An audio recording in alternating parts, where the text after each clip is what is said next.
Hi. In this edition, I like to talk about our 360-degree feedback tool. We have been working with this tool since mid-80s. Actually, I mentioned in my first of the conversations, I was working on the three leadership styles while I was working with McClelland at Harvard University and with Abigail Stewart at Wesleyan. Benevolent, critical, and developmental. I used almost from 1976 till 85-86 a simple instrument to measure the leadership styles and categorize them into these three categories: a paternalistic, benevolent, charismatic leader, a critical, theory-X type leader, and a developmental, empowering, empathetic, caring leader. These are the three different types.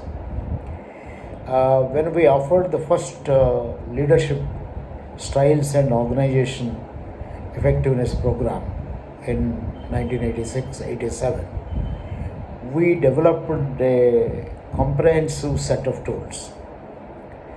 We worked on leadership styles, we worked on organizational climate, we worked on management styles with Pradeep Khandwala leading the discussion, JP Singh leading on decision-making styles, and Ram Narayan leading on organizational learning. And I was working on a variety of tools. Over a period of time from 1986 till about 1994, that is about 6 years, during which period I was actively involved with as a full professor at the Indian Institute of Management, Ahmedabad. We also highlighted a list of leadership roles or activities that are performed or that are expected to be performed by managers at different levels. This list resulted in leadership activities or leadership roles and a 75-item questionnaire. After I started the TVRLS, at TVRLS we started working on from 1997 onwards, when we held the first leadership development program using 360-degree feedback at Mahabalipuram, Fisherman's Cove. From that time onwards, we were working on an RSDQ, role styles delegation qualities model. In this, the roles part of the questionnaire lists about, in those days, about 75 activities. Now it has become 55, and it can probably be reduced to a lot less. It's possible to have very simple, maybe 15-20 item instrument to seek feedback on how effective you are as a manager and how effective you are as a leader. Now in this, I like to explain a little about this tool. This 55-item tool, as it is reasonably well standardized and we have been using for the last 26 and odd years, consists of about 8 or 9 parts. It varies. I think you can drop 1 or 2 parts. Part 1 deals with about 4 or 5 questions. How much of a articulator of vision you are. So vision and values is the first set of questions. Second set of questions deal with technology and systems. Are you providing technological leadership or are you providing systems leadership? Now, you must realize that when you have items in each category, there are not only leadership items, there are also managerial items. For example, in vision and values, the question asked is how well this person articulate articulate vision for his unit or her unit or department or whatever is the section he or she is in charge. How well does the person articulate? How well does the person also articulate values? And along with these vision or leadership items, there are also managerial items. How well does this person understand the vision of the top management and implement the same? So, understanding and implementing deals with management, whereas the leading, articulating and leading deals with leadership. So each section has leadership items as well as managerial items. Similarly, technology and systems. Managing technology and leading technology. Managing systems and leading systems. I think these are again another 5 sets of items. Then we have people management. Managing juniors, particularly almost I think about 10 items dealing with how well do you motivate and inspire your juniors, which is a leadership item. And managerial item is how well do you communicate, how well do you reward, how well do you understand their difficulties, how well do you solve their problems. A large number of management of people items are there, but in terms of leadership, leading in terms of inspiring, motivating, developing, I think just about a couple of items. This is the third category. The fourth category of items deal with teamwork and team building. Is this person a good team builder? Leadership. How well does this person manage his or her own team? Is a managerial question. Then managing internal customers, colleagues and internal customers. Now team can have many meanings. It can be his own team as juniors, colleagues. It can be maybe a member of a number of other informal groups and so on. But when it comes to managing colleagues and internal customers, this exclusively deals with all those who have expectations for him or her, and all those for whom he or she has responsibilities. So there are few items dealing with managing colleagues and internal customers. I think sometimes if people decide, then they can drop one of these.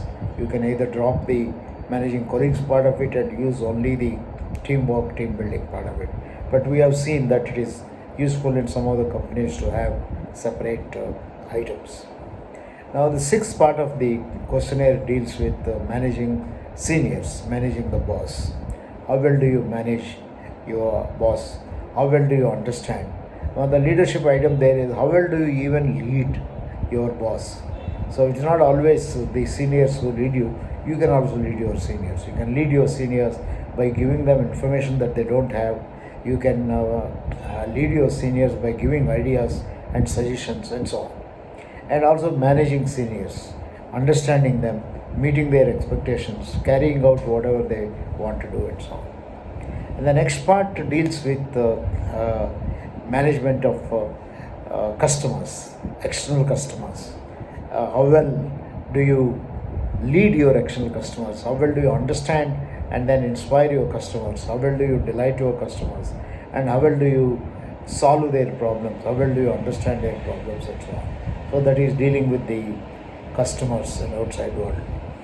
Then we have used to have, this is again an optional kind of set of items, used to have a set of items that deal with unions, and managing your relations with external agencies and other bodies.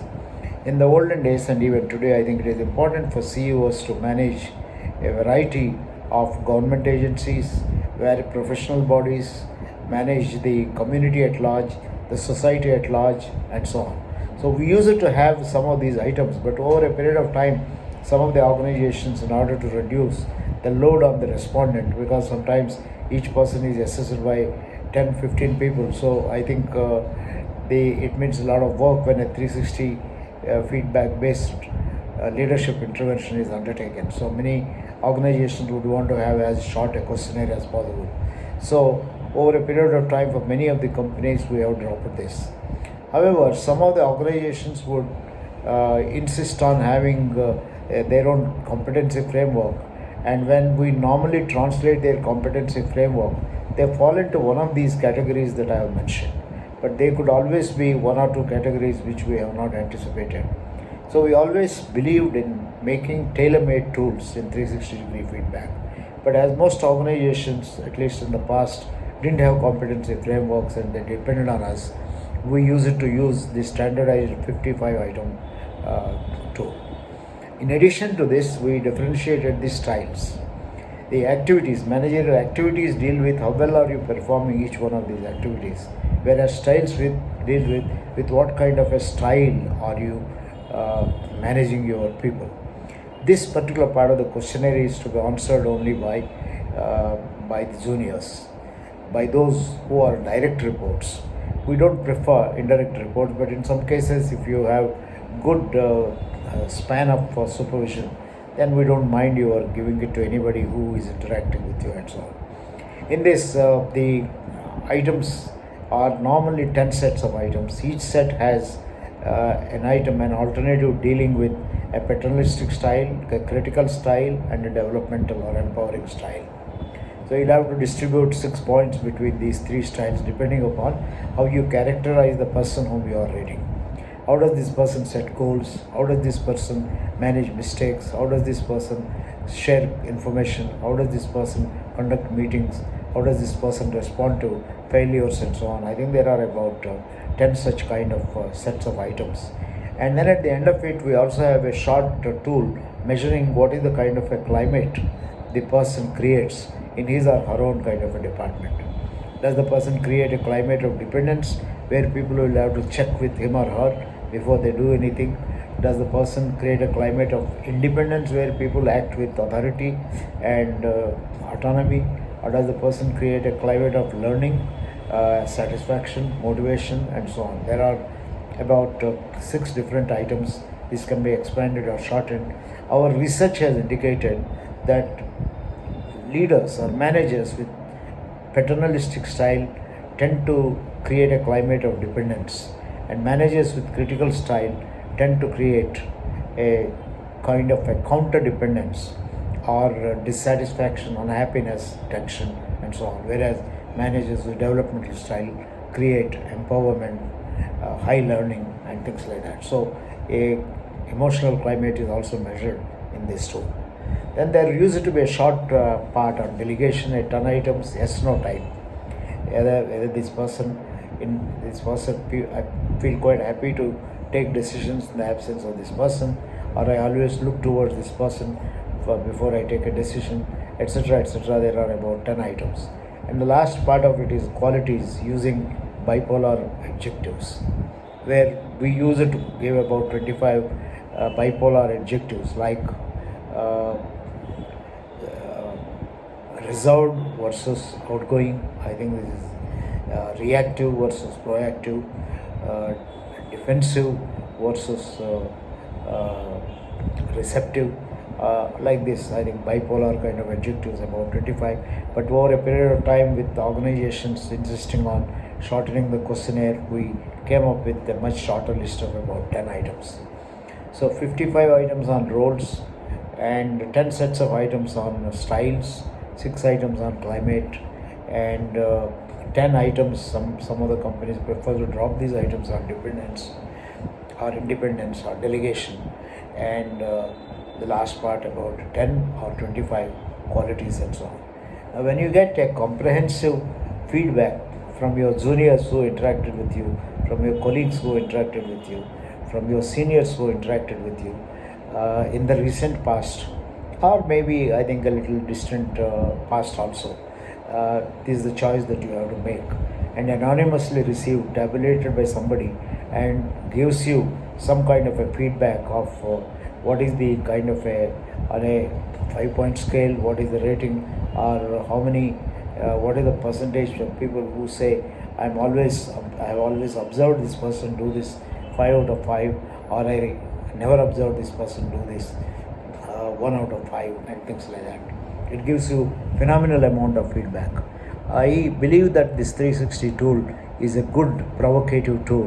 When you get the feedback, I feel quite happy that if some people have observed you do something, and if you find that some people have not observed you, it gives you an idea. Now I have to do it more overtly, I have to talk about it, I have to follow this aggressively, and so on. That is how the 360-degree leadership development tool helps you to reflect, reinforce, and plan actions for the future to continuously become a better leader. If you are interested in more, please write to us at TVRLS at TVRAO.com. TVRLS at TVRAO.com. Thank you.